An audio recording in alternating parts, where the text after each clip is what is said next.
I'm doing great, my friend. How are you? And since we are about to skip into some conspiracy, I'm going to whip out the big one. You know, this is the labored perfection. This was made by the tiniest hands of unpaid child laborers in a third world country you've never heard of. And they made it for me for dirt cheap. And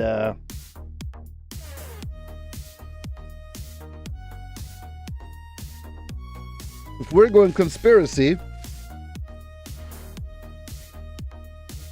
we might as well dress the part, huh? What do you say? What do you say?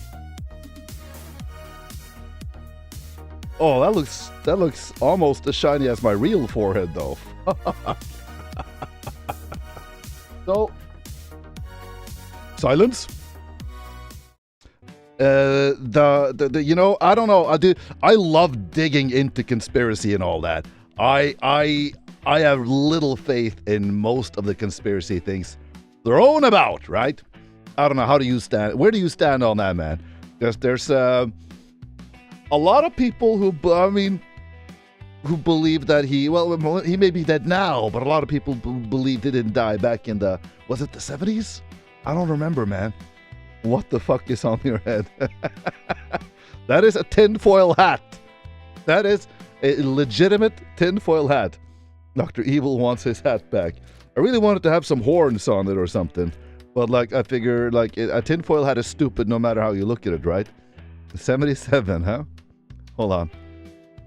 It's probing time. Well, let's probe into this. I'm curious, man. Like, where do you guys stand on this, though? Like, do you believe that Elvis died in 77?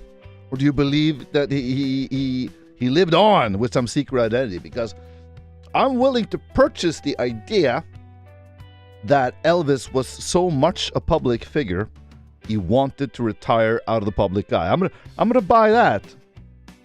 But I'm not gonna buy that he faked his death. But let's see what the expert has to say, because, well, I sure as hell ain't it. Oh, by the way, very important, guys. If you're here, click on the video and just mute the tab. Don't turn off the volume here, but just mute the tab. That way he gets the view, and that way life is good, right? Right? Today's episode is brought to you by Manscaped. On August 16th, 1977. I don't think the ladies like hair in their dinner as well, right? Elvis Presley passed away at the age of 42, and millions of people all over the world went into mourning. But almost as soon as the news broke... That guy looks like he's a hell of a fan of Elvis, though, I gotta admit. I bet he's got some sweet dance moves as well. Rumors started that he faked his death and went into hiding. On today's episode of Strange and Unusual Tales, we're going to dive into the history of this conspiracy theory and try to separate...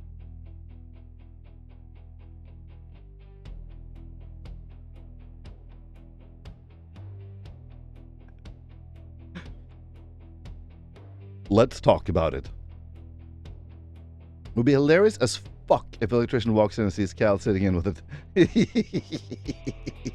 Yeah, dude, I'm still on camera doing this, though. Like, I still feel stupid. No matter, you can't change that now. I still feel dumb. Separate fact from fiction in order to answer the question, did Elvis Presley really die? But before we get into all the details, if you like these kinds of videos, take a second. My question, though. Does anyone know when Elvis was born? Let's say he didn't die. How old would he be now? And how likely is it that he has passed from 77 till now? He'll just say it's another Tuesday, huh? Yeah, you know, that's what electricians do. And subscribe to the channel if you haven't already. It's a small thing that makes a big difference. All right, with all that said, let's get into it. Subscribe to this guy. Elvis Presley really pass away? I saw Elvis Presley at Winesburg Inn in Clyde, Ohio. The search is over, ladies and gentlemen. Elvis lives and we're going to prove it. Elvis lives and we're going to prove it. Strange and Unusual Tales. Dude, I'm giving this channel a follow. I like that. Now, the gist of the Elvis is Alive conspiracy theory claims that in December of 1970, President Nixon swore in Elvis as a federal agent at large. No, wait a minute. Wait a minute. Elvis was a federal agent? Okay, we're starting off with new knowledge here. Like Agent Presley? Was he like busting down doors and shit? Elvis then spent the following years working undercover with the Bureau of Narcotics and Dangerous Drugs, and through this appointment, he eventually gave up information to the FBI that led to the takedown of an international crime syndicate with ties to the mafia. That would have made a great movie, though. Elvis taking down the mobsters? Hold on. Elvis was born January 8th, 1935, so he would be 91. Well, in which case, it's not entirely unlikely that he's still alive. But, when you're pushing 90, you're kind of pushing the limit there, huh? To what's possible and not what's not. In retribution, the mob put a hit on him and Elvis was placed into the witness protection program. His death was fabricated by the U.S. Department of Justice using a wax dummy in the open casket funeral. Since going into hiding, Elvis has remained in contact with his family and has been seen in the public on rare occasions. In the early 90s, believers of the theory thought that he would return to the public spotlight within the next... I mean, where did they get this number from? Like, Elvis gonna come out of hiding on February the 25th. That's the same as those doomsday prophets who go like, oh, wait, world's going down on May 5th. Where did this information come from? I'm very curious to know. Was it some tinfoiling hat wearing motherfucker like myself? Or did perhaps it was divine information or intervention? I don't know. What do you guys think? Hold on. He also served in the military from 58 to 60 and reached the rank of sergeant. Well, that I can believe in. But he wasn't a federal agent taking down the mobsters, right? I'm not buying that. Not for a moment. Not for a second. Not for $1. Not for a dime. Few years. This, of course, has yet to happen. Now, the bulk of this theory comes from three key components: his real-life involvement with the U.S. government, the suspicious circumstances surrounding his death, and lastly, the various sightings of Elvis over the years. Let's start with his connection to the U.S. government. He's a real handsome dude, though. Like, look at this dude. He was born very fortunate, I would say. By 1970, Elvis had become an avid fan of law enforcement and started to acquire a large collection of police badges, often getting one from every city he performed in. Some of these even carried honorary titles, such as Captain Reserve with the Memphis PD. So when if he was ever sworn in, that would be an honorary title as well, right? Because Elvis ain't no crime fighter. Hold on, Cervix says on December 2nd, 1970, Elvis Presley met the President Richard Nixon in the Oval Office to request a badge as a federal agent at large. What does it mean when you're an agent at large? Is that like undercover? The Bureau of Narcotics and Dangerous Drugs, the BNDD, that was one of the badges to officially help combat drug culture to legally carry firearms across borders. Well, okay, I can believe that, but like, because he was pretty knee-deep in drugs himself, but like most of these were prescription drugs, though, not street drugs. And like, from the little that I know of Elvis, he was very anti-drugs, and he really wanted to use his own persona and influence to, shall we say, to inspire the young, to stay away from drugs. So him having that title, I could see that, absolutely.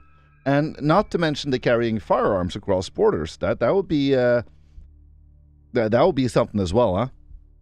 Fuck if I know. I might just mean the size of Elvis at the time. He wasn't a small dude in the 70s. Federal agent at large. And this is important because when he wrote a letter to President Nixon in December of 1970, I think he really just wanted a badge to add to his collection. Probably. But in his letter, Elvis expressed interest in becoming what he called a federal agent at large, which is something he either heard or made up because it doesn't really exist. Okay, so that's not a term. He went on to say that he was concerned. It probably came from some movie or something, right? by what he saw as a decline in America with rampant drug use and communist ideas. He felt that he could be most useful in getting an anti-drug message to the youth because, and I quote, "the drug culture, the hippie elements, the SDS, Black Panthers, etc. do not consider me as their enemy, or as they call it, the establishment." So he was not a commie as well. All right, definitely not a commie. So another good side of Elvis apparent right there. And he was very much anti-drug and wanted to use his influence to inspire people to not do drugs, I guess. I'm phrasing that wrong, but like he wanted to be the face of no drugs in America, right? But yeah, no, it's a, I don't know, it's a cool character though. It's a cool story and all. But like, how about his estate though? Is his estate still a thing? Does that still stand? He later added, "I'm right in the middle of the whole thing where I can and will do the most good." Also, the fact that he asked not to be given a title or an appointed position, I think led some people to believe he became an undercover agent.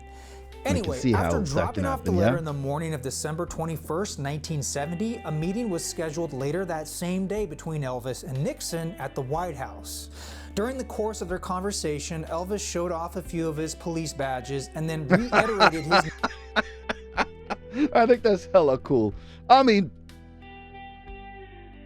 he became a federal agent at large because he was cool and popular and could sing.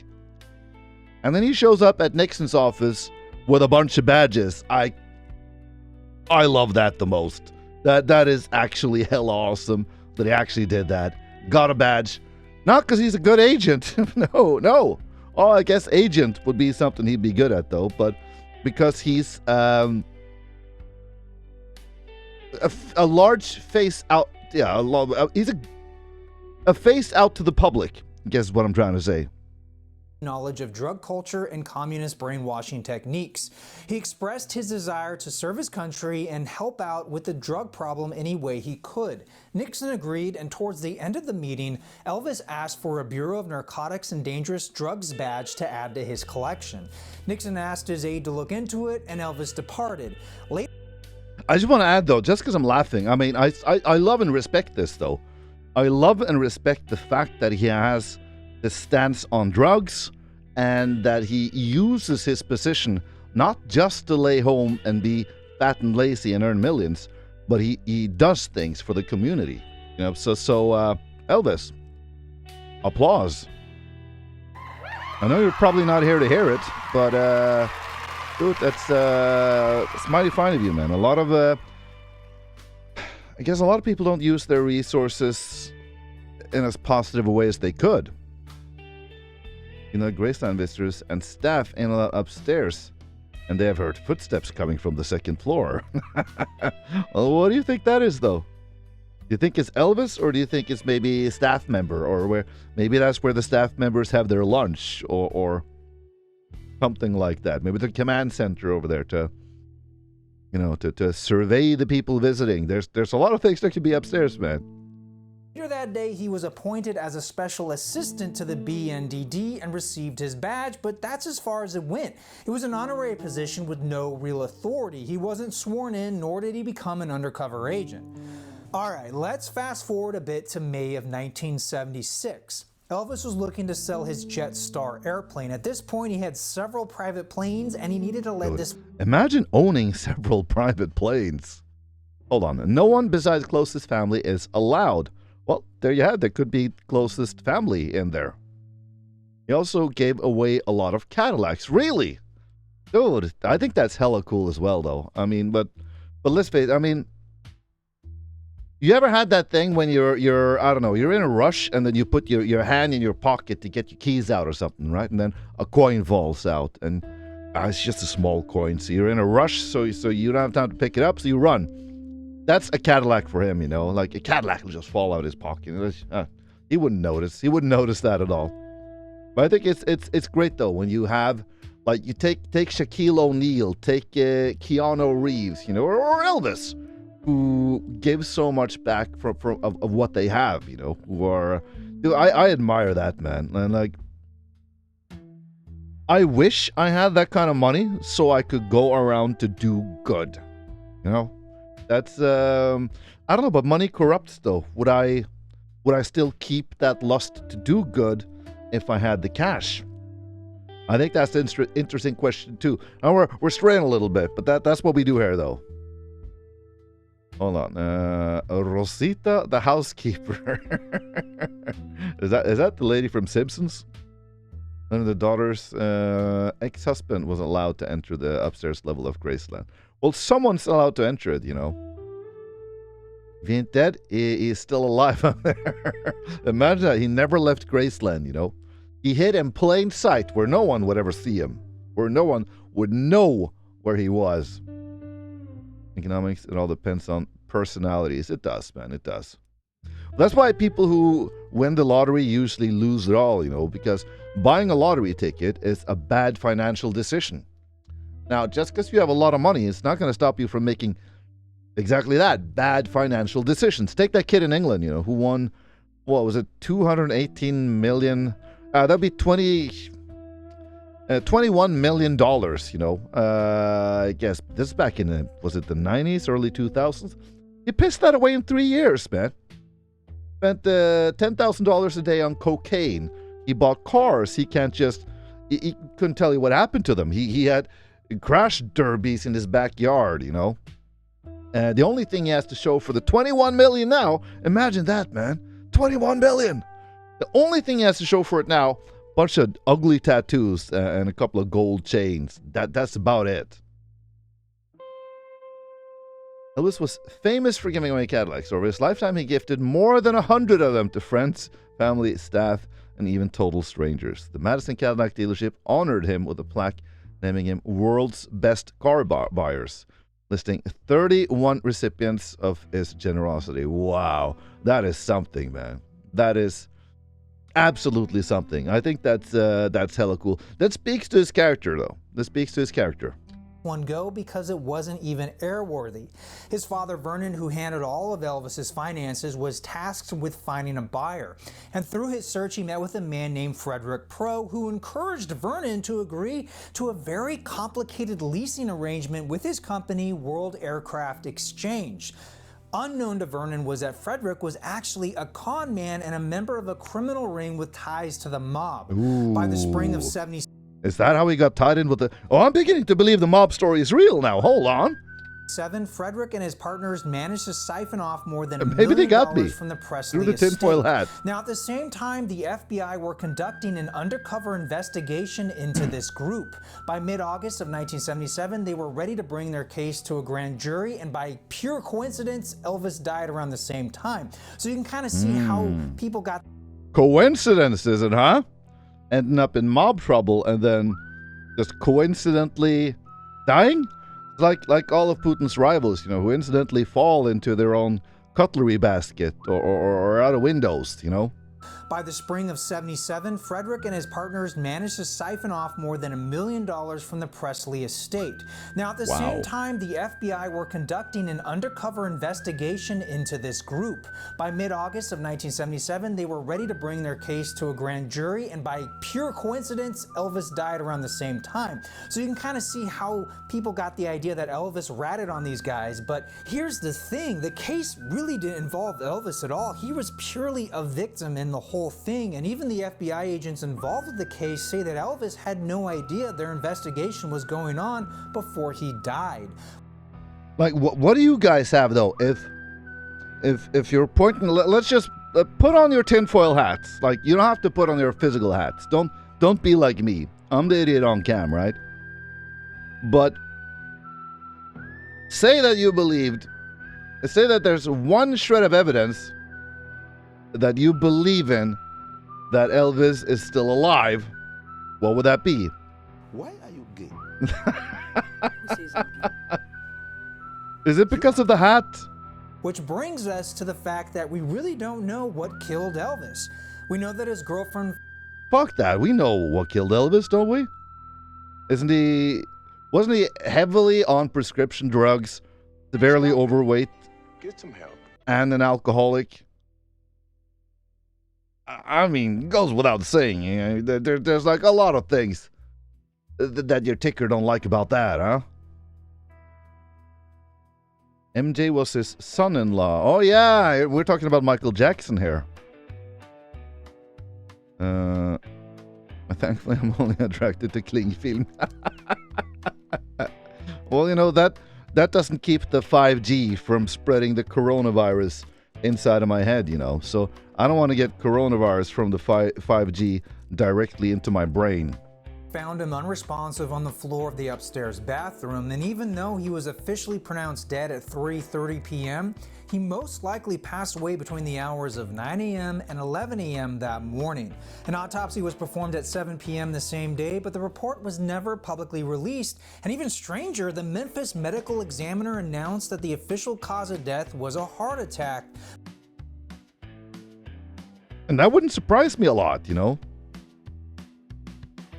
A handful of pills to sleep and a handful of pills to wake up, you know. And then there's the, okay, am I wrong about the alcohol? I think as far as I can remember though, he had a pretty severe alcohol problem as well. So yeah, you combine that with also being severely overweight. It's like, I don't know, how healthy was he by the time of passing? Like, I don't know, but I don't think it's you know, he checks a lot of boxes for being in a bad state. But this was in the afternoon, way before the autopsy. The pathologist performing the autopsy thought this was possible, but also suggested that he could have died from polypharmacy since he had at least 8 prescription drugs in his system. Polypharmacy, the use of multiple drugs by a single patient to treat one or more conditions. The cumulative effect of the drugs could result in death. Polypharmacy. He was polyamorous, only with drugs. There you have it. Elvis was taken. Hold on. Okay. Amitriptyline.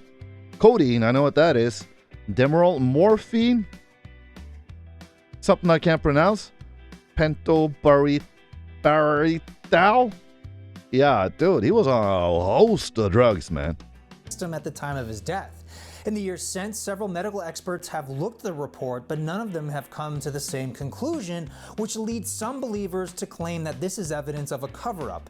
But determining a cause of death isn't an exact science, and Elvis wasn't in the best shape. We know that at the time of his death, he was suffering from diabetes, glaucoma, an irregular heartbeat, high blood pressure, liver damage, and constipation, the last of which was most likely caused from all the drugs he was taking. This fact alone led at least one medical expert to conclude his heart stopped when he was straining too hard on the toilet, as those who saw him Is that a way you can die? Holy shit, imagine dying like that. Dude. I don't want to be found like that. That would be, no, my last words would be, no, please, God, not here, not like this. Not like this. Oh, it's terrible, though. lying face down on the bathroom floor say it looked like he slumped forward from the toilet. Believers will also point to the fact that the autopsy report is private and... Did you know you eat approximately 8 spiders per year? That is a myth, actually. That is, we don't eat 7 or 8 or 6 spiders per year like that. The amount of spiders we eat per year is 0, actually. But it's a long-lived myth. Dude, for fuck's sake. Really? No, that is an absolute myth. I hope they were black widows. One of the most deadly spiders in the world. That couldn't even fit in your mouth. Okay, it's not that big. Black widow's kind of small, actually. Not available to the public, meaning it's another piece of the cover-up. However, the reality is, because the overseeing doctor concluded that he died from natural causes and not from a drug overdose or foul play, the report remains private. Had he concluded otherwise, then it would become public record. Ultimately, this has more to do with Tennessee law rather than a carefully arranged cover-up. Then there's the issue with the medical examiner's report, in which some people claim Elvis wrote himself. Even a 1991 TV special got a handwriting Really? expert to claim this as He wrote fact, it himself, but huh? when I look at both documents cited, I don't see a connection. It looks like two different people to me. And this brings us to the funeral, which happened 2 days later on August 18th. Now, Oh, this is what Posse brought up. He saw himself in the or rather, everyone saw Elvis at the funeral, I think. You ruined it, Cal. You were supposed to troll her. I'm sorry, dude. I'm sorry. I didn't be. I shouldn't be blocking your cock. I should be guiding it. But like yeah. My bad. My bad. I see that now. there's a theory that a wax dummy was used in place for the open casket viewing, and this comes from a photo of Elvis on the cover of the September 6th issue of the National Enquirer. A lot of people thought it didn't look like Elvis of the 70s, but more like a 1950s Elvis with a weird pug nose. But you know, that's what happened when you die. You know, you don't look exactly the same. I don't know if you've seen the dead person before in a funeral, you know, but that they do get age a bit, you know, and often, depending on the death, of course, that the funeral workers do a lot of things to you to preserve you and to keep you looking as well as you can, yeah? And they aim to do that. They aim to have you going off looking your very best. So why is that a surprise that he looks like a slightly younger version of himself? But how about 50 kilos lighter? That I can't explain. But we're talking about it with an expert now. Maybe he has an explanation for it. I hope so. Those that were at the viewing say Elvis looked really bad in the casket, and then he might have even been wearing a wig, which contrasts with the photo. Most likely there was some photo manipulation done and or they faked the photo using a picture of a younger Elvis. We'll never really know the full story since the original negative was conveniently destroyed in a fire. Also, with over 1,000 people in attendance, you would think one of them would notice. Hold on, I'm curious about that statement right there.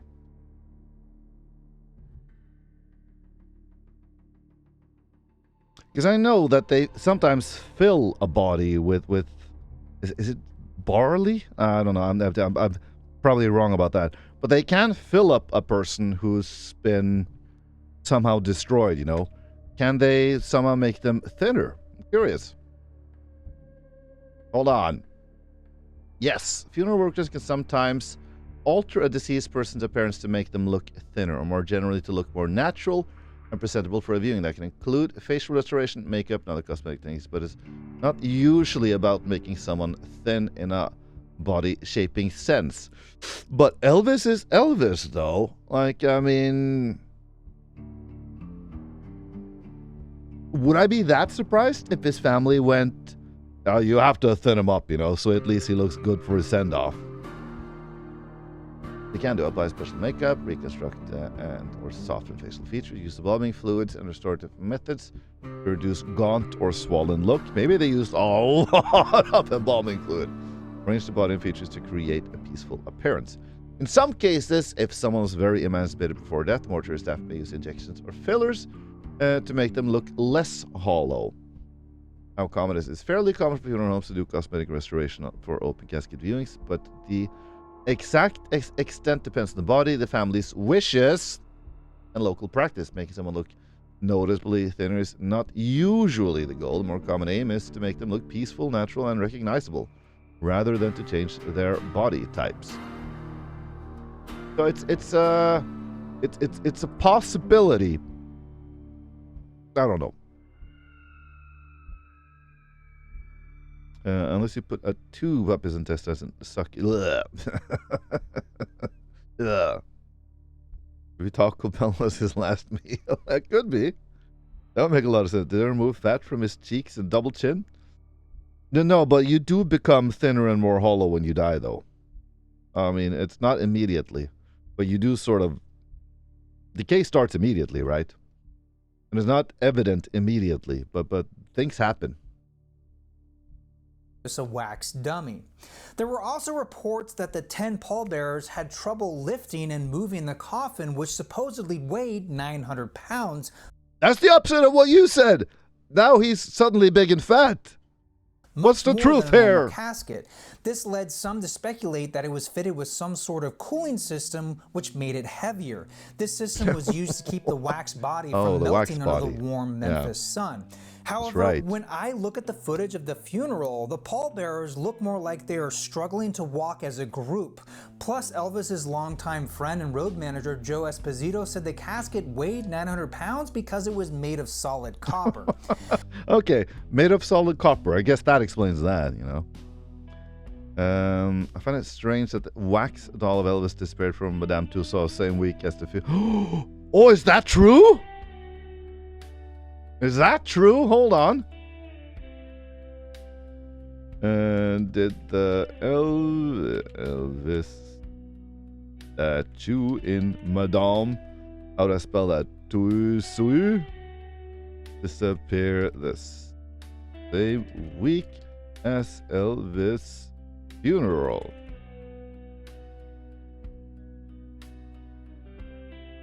Hold on. There's no credible evidence that the Madame Tussauds Elvis statue disappeared the same week as Presley's funeral. That is not what is known about Tussauds and Elvis. Madame Tussauds long maintained Elvis Presley wax figure as part of his collection. There's no widely documented record of that specific statue vanishing around the time of the funeral. Wax figure records and museum-related histories focus on displaying and opening not appearance tied to 77. And that is from Madame Tussauds directly. Cited by 10 sources. Yeah, New Yorker. All right. That would be cool, though. That would add to the mystery. It's not true. I just made it up. Well, you know, it's we can make our own mysteries here at Calamity Gaming and Recreation. No problem. And finally, we have the curious case of his gravestone spelling his middle name with 2 A's when his birth certificate has it listed with 1 A. Many see this misspelling as another clue, but I think it has more to do with his grieving father respecting his son's wishes. According to Marty Lacker, Elvis's close friend and co-best man at his wedding, in 1966 he asked Elvis why he spelled his name with 1 A. Elvis replied it's because his parents weren't great at spelling when he was born. Elvis then turned to his father and said, "From now on, I want my middle name to be spelled with 2 A's, just like in the Bible." All right, religion. There you go. Hold on. FYI about decomposing. Okay, maybe I can learn a thing or two. It takes around 12 hours for a human body to be cool to the touch, 24 hours to cool to the core. Rigor mortis commences after 3 hours and lasts until 36 hours after death. And imagine that, the pose he had sitting on the shitter, pushing too hard, then dying, but then freezing in that pose. Dude, it's not a way to be found, guys. Oh, Elvis, if you're alive and listening, obviously you're not. I'm sorry, man. I'm sorry that they found you like that. His 1972 divorce documents confirm his legal name status with 2 A's. And this brings us to the last component, arguably the most infamous and entertaining, the Elvis sightings. Now, I don't have time to cover them all. I'll go through the most well-known, starting with the earliest, in which someone claims to have seen Elvis at the Memphis International Airport on the same day he died. Elvis reportedly bought a ticket to Buenos Aires and went by the name of John Burroughs, which is what John Burroughs, really? He was in the toilet for hours since his medicine caused heavy constipation. I think that would be the morphine, actually, if I'm not mistaken about that. But yeah, which could prove the theory, though, that the doctor had, that he'd been straining too hard. And yeah, you know, bloop, that caused his death. 3 to 5 days after death, the body starts to bloat and blood-containing foam leaks from the mouth and nose. Yeah. Yeah, dude. When I die, I want to be scattered across Disneyland. Like, I want all my remains to be scattered across Disneyland, but I don't want to be cremated. Let that sink in. You go to the same place in Argentina where he went? Maybe. used when checking into hotels to avoid attention. The only problems, the Memphis airport did not offer flights to Argentina at that time. There's no record of a passenger by the name of John Burroughs, and there's what no we have here is source hearsay. witness. The next big sighting occurred on a New Year's Day tour of Graceland in 1978. Mike Joseph snapped a pic of the pool house, and only after getting the film developed did he notice what looks to be Elvis sitting in the pool house. Why the fuck are you wearing that? Sondrak, this is, we're talking about conspiracy now. So I figured it would be very fitting to wear a tinfoil hat to talk about conspiracy so that the G-Man isn't going to get me. He's hiding from the CIA. Yeah, it is meant as a joke, though. Can we put you in a grinder and sell you for parts? No. Well, maybe. Yeah, why not? Like, I'm dead anyway. The fuck do I need my parts for? It was later determined to be a photo of Elvis's security guard and touring wardrobe manager Al Strata, but that didn't stop the photo from making the rounds within Elvis fan circles and probably fueled the conspiracy theory around the US. Also in 1978, the book Orion was released, and it was about how a famous Southern singer faked his death. The singer character was very clearly based on Elvis. In fact, many of the details of this conspiracy theory come from this book. And it even inspired singer Jimmy Ellis to don a mask and call himself Orion. His first album was released in 1979 titled Reborn, with a cover featuring a very Elvis-looking guy in a coffin. Because he sounded so similar to Elvis, this caused some listeners to believe he really was Elvis. All right. Well, that's a huge compliment to his voice, though. But like, it's this is mass hysteria in some way, you know. When so many people believe that a dead person is alive, and like we talked about earlier, you know, with the lights in the sky and what you believe in, you know. But I think it's kind of funny though. Elvis lives, says Rag Socks. Do you think so? Do you think he still lives? Good. I'll buy that he wanted to fake his own death and live a quiet life, though. Elvis' favorite constellation was Orion. Really? Do you think so? There we bring news, information. Elvis lives. Successfully had a quote 41. Why am I not surprised? Well, that would be a very fitting coincidence, though, wouldn't it? Or is it destiny and not coincidence? And of course, his record label did nothing to stop such notions, as it was good for record sales. Eventually, he became his own artist, releasing several more albums throughout the 80s and even scored a few hit singles for himself on the country charts. 1981 saw the emergence of the singer Sylvie Nora, or Elvis Aaron, spelled backwards. This Sylvie Nora Elvis Aaron. All right. I like that. You think he faked his own death? You know what? I'm not putting my foot down on this one. I do think he died a horrible death on the toilet due to obesity and what did they call it? Poly drug usage. included a book, an album, and even a videotape of the back of Sylvie, which was meant to be proof that Elvis was still alive, but now going by Sylvie to avoid attention. Yeah, right. In reality, Sylvie was just a really good Elvis voice impersonator by the name of David Darlock. Then in 1984, a photo was published showing Muhammad Ali with Jesse Jackson. Which of these is Elvis? Both in the background is Elvis. Yeah, obvious. It's pretty obvious which one's supposed to be Elvis. But does it look that much like Elvis, though? Really? Was rich enough, and he was involved with the CIA. Well, it was certainly... I haven't heard anything about the CIA, but I've heard about the FBI, though.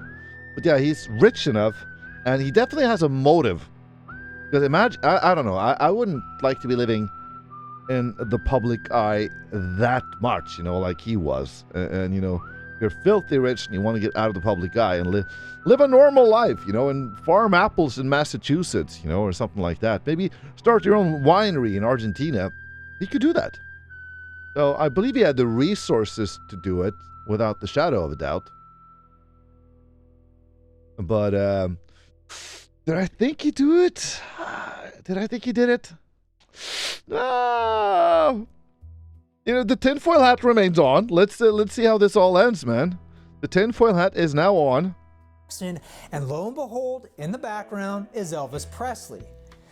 Now, this wouldn't be that far-fetched if Elvis was alive, since he and Muhammad Ali were friends. But the truth was, the man in the photo was Ali's agent, Larry Kolb. 1988 saw the release of the book Is Elvis Alive, bundled with a cassette featuring an exclusive interview with...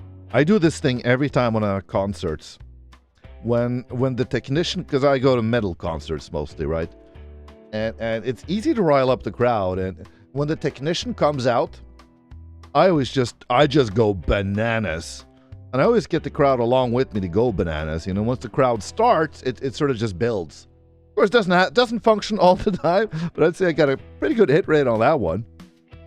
Someone claiming to be Elvis. In truth, the voice on the tape was David Darlock again.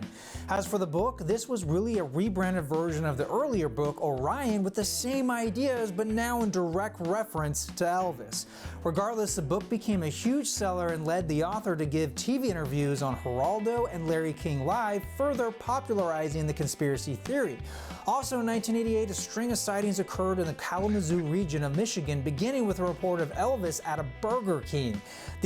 That is, of course, where you see Elvis first, though, without the shadow of a doubt. Sightings became a lucrative subject matter for the supermarket tabloid Weekly World News, whose outlandish coverage turned the conspiracy into a phenomenon in league with UFOs and Bigfoot sightings.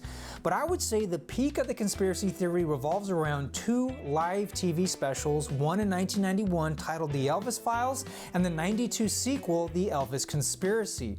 Okay, very curious about this. What would this? We've seen a lot of good stuff now, but this is apparently the peak. What is the peak of Elvis? Both were hosted by actor Bill Bixby, who worked with Elvis on 2 movies. Both of the specials so they knew each featured other, interviews obviously. with experts, authors, eyewitnesses, and even had some glorious over-the-top reenactments. And even today, the conspiracy persists, even in strange places, such as the 1990 film Home Alone. A recent theory claimed the bearded gentleman in line... So they're claiming that bearded gentleman is Elvis. Yeah, and it's behind Catherine O'Hara was I don't Elvis, really see but it. he was later identified as Gary Grote. Then in 2016, this footage of a man on the grounds of Graceland surfaced, leading some to believe this was Elvis hiding in plain sight. That would be where I would hide, though. I would hide in plain sight. I would be under your nose so I could be able to boop it. Of course, this later turned out to be an employee of Graceland. So yeah, I think it's pretty clear that Elvis is dead and not coming back anytime soon. February 25th, man. February 25th. Next revival of Elvis. It would be cool, though. It would be cool. But like, what kind of punishment does it carry when you fake your own death? I think back in the late 80s and early 90s, most people accepted the fact that Elvis died, but the books and TV shows selling the conspiracy, as well as all the Elvis sightings, gave some sense of hope. And I think that hope is what fueled the conspiracy. I mean, who wouldn't want Elvis to come back for one last tour? Exactly. Okay, I get that, though. I mean, how many times have you been in a concert? How many times does the band pretend to leave and then everyone is yelling, one more song, one more song, one more song, right? So I get that. I understand that people want to hold on to hope, though, for one more gig.